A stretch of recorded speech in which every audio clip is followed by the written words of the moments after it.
آج کی ویڈیو میں سنا کا بڑا بھائی ریحان اس کو کمپیوٹر کے آگے زیادہ دیر بیٹھنے کے نقصانات سمجھا رہا ہے۔ اس ویڈیو کے اختتام تک آپ یہ سمجھنے کے قابل ہو جائیں گے کہ آپ کا پوسچر ٹھیک ہونا کتنا ضروری ہے، کیسے زیادہ دیر اسکرین کے آگے رہنے سے ہماری نظروں پر برا اثر ہوگا۔ ہم اس ویڈیو میں فوٹو ایلیپیٹک کے بارے میں بھی جانیں گے۔ آن لائن کانٹینٹ کی وجہ سے ہم آپ کو بتائیں گے کہ اپنا پوسچر کیسے مینٹین کرنا ہے اور کون سے حفاظتی اقدامات کیے جا سکتے ہیں اپنی صحت کے لیے۔ ریحان ایک انجینئرنگ اسٹوڈنٹ ہے اور سنا کو ویڈیو گیمز کھیلنے کی بہت عادت ہے۔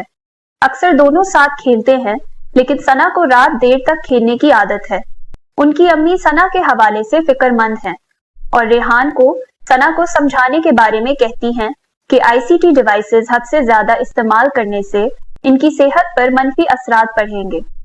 ریحان سنا کے کمرے میں جاتا ہے اور اس کو دوبارہ گیم کھیلتے ہوئے دیکھتا ہے، پھر وہ اس کو اپنی طرف توجہ دینے کو کہتا ہے۔ میں تم سے کچھ شیئر کرنا چاہتا ہوں۔ جی ریحان۔ کیا تمہیں پتا ہے کہ آئی سی ٹی ڈیوائسز کیا ہوتی ہیں؟ جی۔ ایسی آئی سی ٹی ڈیوائسز کا بتاؤ جو تم ڈیلی استعمال کرتی ہو۔ موبائل فون، گیم کنسول اور کمپیوٹر۔ کیا تمہیں کبھی گردن یا کمر درد ہوا ہے گیم کھیلتے ہوئے؟ ہاں، کھیلتے ہوئے یہ کھیلنے کے بعد جب میں سونے جاتی ہوں تب مجھے گردن اور بازو میں درد ہوتا ہے۔ کیا تمہاری نظروں کے آگے دھند آئی ہے گیم کھیلتے ہوئے؟ ہاں، ایسے ہوتا ہے، لیکن آپ کو کیسے پتا؟ میں نے تو کبھی ذکر نہیں کیا۔ سنا، میں تمہیں بتاؤں گا کہ کس طرح آئی سی ٹی ڈیوائسز کا حد سے زیادہ استعمال تمہاری صحت کو نقصان دے گا۔ ابھی تم بہت چھوٹی ہو، شاید تمہیں ابھی احساس نہ ہو، لیکن آگے جا کے تمہیں ان کا احساس ہوگا۔ کیا مطلب ہے آپ کا؟ آئی سی ٹی ڈیوائسز جیسے کہ کمپیوٹرز اور گیمنگ کنسولز کی ریکوائرمنٹس ہوتی ہے کہ گھنٹوں تک ان کے سامنے بغیر حرکت کیے نہ بیٹھا جائے۔ مجھے علم ہے کہ تمہیں گیمز کھیلنا اور موویز دیکھنا پسند ہے، لیکن یہ تمہاری صحت کے لیے بہت منفی ہوگا۔ کیا تم مجھے مزید سمجھا سکتے ہو؟ مجھے تو پریشانی ہو رہی ہے۔ ہاں، کیوں نہیں۔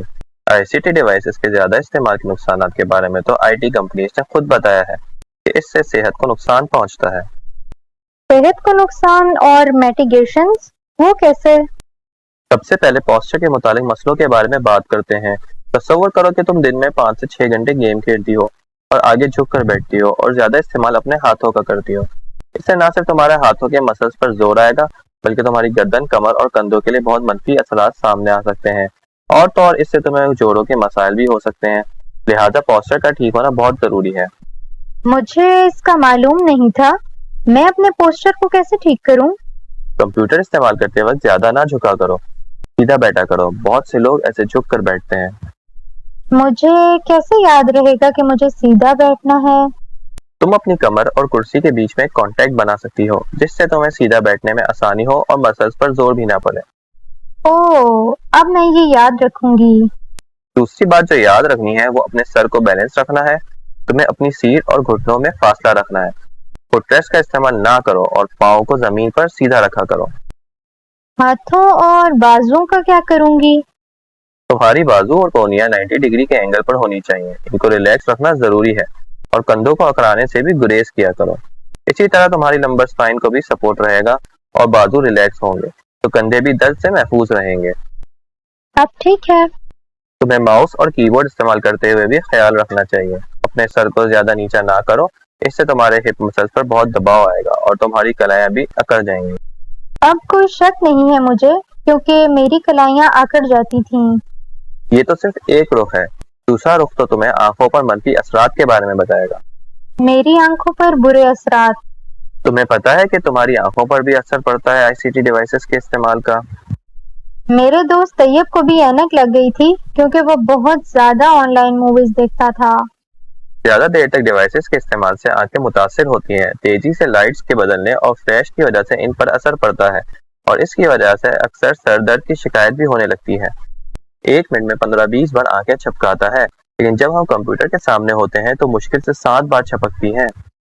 مجھے نہیں معلوم تھا کہ اتنا بڑا فرق آئے گا اس کا۔ تم نے غور کیا ہوگا تمہاری آنکھیں اکثر جلدی تھک جاتی ہوں گی اور بغیر کسی وجہ کے ان میں سے پانی نکلنے لگتا ہوگا، تو اس کا مطلب ہے کہ ان کو نقصان پہنچنا شروع ہو گیا ہے۔ میں نے تو کبھی اس کے بارے میں سوچا ہی نہیں. اب میں احتیاط کروں گی. اور وہ کیا ہے ریحان؟ تمہارے ایسے دوست ہیں جو کہ لڑائی والی گیمز اور ویڈیوز دیکھتے ہو؟ جی ہیں. تم نے ان کے رویے دیکھے ہوں گے. ان میں کیا نیا ہوتا ہے؟ وہ جلدی غصہ ہو جاتے ہیں اور اکثر ان کی لڑائی ہو جاتی ہے. پتا ہے کہ ایسی گیمز ہمارے رویے کو چڑچڑا بنا دیتی ہے اور یہ بچوں میں بہت عام ہو گیا ہے. بہت سارے ممالک نے تو اب ان گیمز کو بین کر دیا ہے. مجھے لگتا تھا کہ یہ گیمز بس مزے کے لیے ہوتی ہیں. دکھ کے ساتھ سوشل میڈیا کا اثر ہم پر کہیں زیادہ اور سنگین ہے جتنا ہم نے سوچا نہ تھا. لیکن بس ایک گیم کھیلنے سے یہ کیسے ہم پر اثر انداز ہو سکتا ہے؟ انسان وہی کرتا ہے جو وہ اپنے ارد گرد دیکھتا ہے. ہم انسان ہیں اور جذباتی ہیں. اگر ہم اپنے ارد گرد کچھ ایسا دیکھتے ہیں تو ہم پریشان ہو جاتے ہیں. یہی سب تب ہوتا ہے جب ہم ہر وقت ویڈیو گیم کھیلتے رہتے ہیں. اب مجھے سمجھ آئی کہ ایسی گیمز کھیلنے کے بعد میں کیوں بحث اور لڑائی کرنے میں لگ جاتی تھی. یہ اس لیے بھی نہایت ڈر ہے کہ گھنٹوں تک ایک ہی جگہ پر بیٹھا ہے. ہمارے جسم کو تازہ روشنی اور ورزش کی ضرورت ہوتی ہے تاکہ وہ مضبوط ہو سکے.